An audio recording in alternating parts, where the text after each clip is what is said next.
Nilagyan din nila ang kwarto namin ng mga puting papel na may mga dasal sa lengguwaheng Latin ang dingding. Sinugod ng papa ko sa ospital pero wala silang makitang sakit. Matapos ang araw na yon, madalas nang wala ang mga magulang ko sa bahay, palipat-lipat ng ospital. At sakto noon na nakituloy sa bahay na yon ang kapatid ng lola ko. Tawagin natin siyang Lola Ruth. Tunay niyang pangalan. By the way, R.I.P. Lola Ruth. Anyway, manggagamot si Lola Ruth sa Cagayan de Oro. Marami siyang kwentong katatakutan bilang lumaki nga siya sa probinsya ng Cagayan.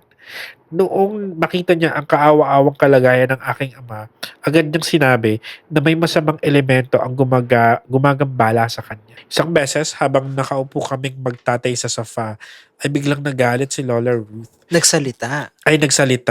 Sorry. Marami raw siyang nakikitang mga pulang letra sa dingding ng bahay at mensahe raw yon ng mga gumagambala kay Papa. Hindi ko na maalala kung ano ang mga nakasulat sa dingding, pero pagtapos ng araw na yun ay sinimulan akong pagbitbitin ni Mama ng isang pirasong puti na papel na may mga nakasulat na Latin na isinulat gamit ang pulang ballpen.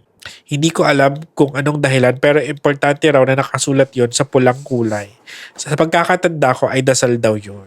Utos yun ni Lola Ruth sa mga magulang ko. Tiniklop ng mama ko ang papel sa apat na tupi at inipit niya ito sa shorts ko at nilagay sa loob ng bulsa ko. Ako at ang kuya ko ay parehas na may ganitong bitbit araw-araw. Bili nila sa amin na wag tatanggalin yun. Kahit anong mangyari ay dapat kasama namin ang puting papel. Nilagyan din nila ang kwarto namin ng mga puting papel na may mga dasal sa lengguwaheng Latin ang dingding, ang mga bintana, ang mga pintuan. Hindi ko naisip na nakakatakot to ng mga panahon na yon.